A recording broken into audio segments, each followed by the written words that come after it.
let's understand the concept of Thevenin's theorem first of all. Okay. Suppose I take a resistance and a battery. Okay. Let us say resistance has a value 5 ohms and battery has a value 10 volts. What is the current that is expected in the circuit? Definitely, everyone is going to say 2 amperes. What I do is I connect a current meter here, an ammeter, and I find out the current is 1.5 amperes. The reason for this current not being 2 amperes but 1.5 amperes is there is a presence of an internal resistance of the battery. Value of this resistance would be 10 upon 1.5. Whatever R we get over here, this will be R plus small r. We calculate and we get the value of small r as 1.66 volts. Now, let me put the same example to you in a little different manner. If I give the same example to you in a different manner, I tell you, you have made some project. You have made some project, some robo. Let us say you made a robo. And you want to give this robo some power, say 10 volts. You go to the market. You buy a battery. You have purchased a battery. Are you going to connect this battery directly to the circuit? Definitely no. Definitely no. Reason being, you can't be sure what voltage this battery is giving you. So what you're going to do is, first of all, take a multimeter. Connect the multimeter over here. Find out the EMF E of this multimeter. Okay? You'll put the multimeter on the voltage range and find out its EMF E.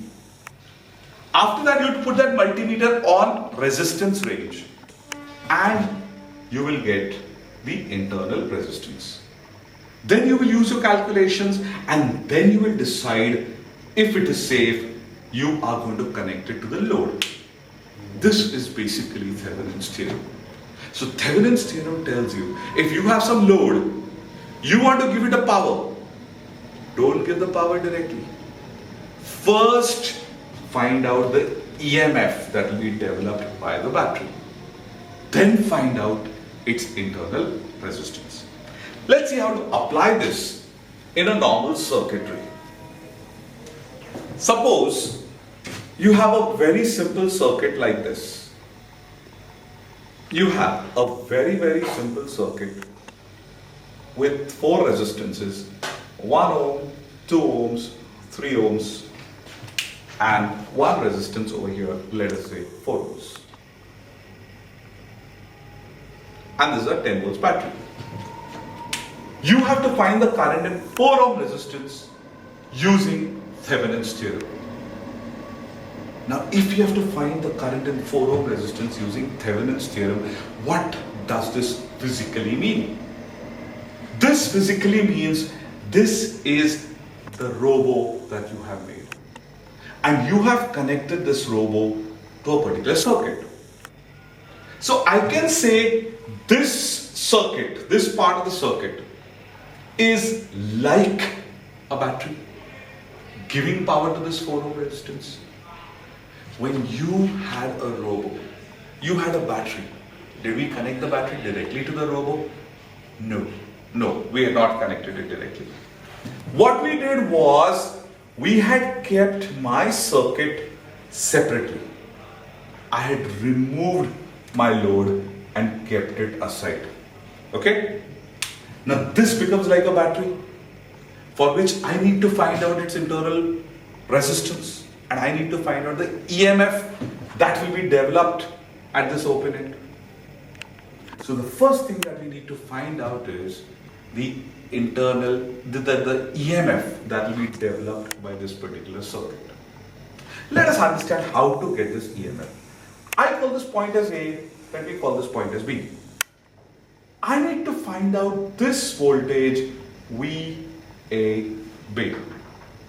When I say VAB, means B is my lower potential point, A is my higher potential point.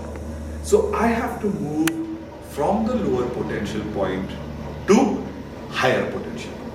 I will move from B to A, picking up all the potentials that come my way. How do I go from B to A? I can go this way from B to A. I can go this way from B to A. Let me write down the two paths. When I go the first way, I can say plus or minus V2 ohms. Why plus or minus 2 ohms? Why plus or minus V2 ohms? I need to find out this potential difference. I am going from here. I'm first coming across a 2 ohm resistance. As of now, I don't know the current in 2 ohm resistance. But I need to find out the potential drop across 2 ohm resistance. So I write down plus or minus V2 ohms. Then I write down plus or minus V3 ohms. The other path to go from B to A would be this way. Since I'm crossing the battery from negative to positive, it will be plus 10. Plus or minus V1 ohm, because once again I don't know the current in 1 ohm resistance, and plus or minus V3 ohms. As seen in this particular circuit, there is an open circuit here. So current in 3 ohms will definitely be 0. There will be no current coming here. So in effect, the current is only flowing in this particular loop. If current is only flowing in this particular loop, that makes 1 and 2 in series. So the total current in this particular loop would be 10 upon 3. 10 upon 3, that means the current in this loop is 3.33 amperes. I get a current of 3.33 amperes here. I get a current of 3.33 amperes here. As per the polarities, where the current enters is positive end, where the current exits is negative end. Again, I get plus and minus. Of course, current here is 0 amperes. Now let's put up the values. I am going from B to A. I am crossing this resistance from negative to positive. Negative to positive is positive.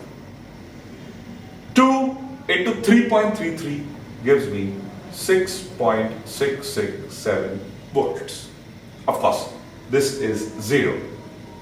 If I go this way, I'm getting this as 10 volts.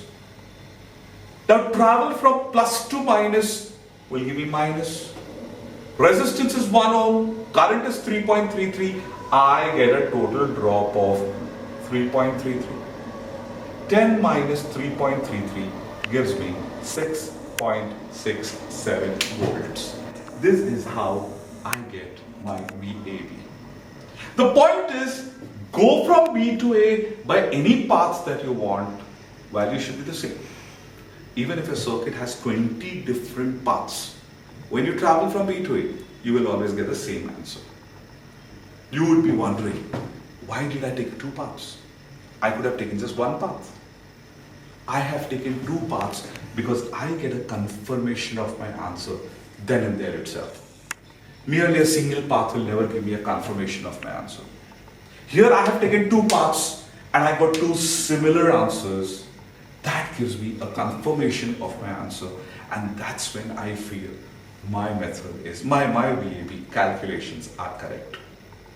Anyhow, this gives me the first part of Thevenin's theorem, calculation of VAB. VAB is also called VOC. It is also called Thevenin's. Step 2 would be, I need to find out the equivalent resistance of this particular circuit. For equivalent resistance, what we are going to do is redraw the diagram without any batteries, with just resistances. Look at the circuit from A and B. Every voltage source to be replaced by short circuit, current source to be replaced by open circuit. Now we need to find out our R equivalent. R equivalent in this case would be 1 in parallel with 2. 1 in parallel with 2 gives me 2 upon 3 in series with 3. That's how I get my RTH. Step 3 is Thevenin's equivalent diagram. We draw a voltage source of the value VAB. In series with it, R equivalent that was calculated. This becomes the equivalent diagram of my battery. To this point A and B, I reintroduce the resistance which I had removed here. My 4 ohm resistance which was removed here. Now I get a single one loop circuit with the values of VAB which is known to us, R equivalent known to us, 4 ohms which is known to us. I can calculate my current as VAB upon R equivalent plus 4. This is how Thevenin's theorem can be used to solve the most complicated circuits. Thank you.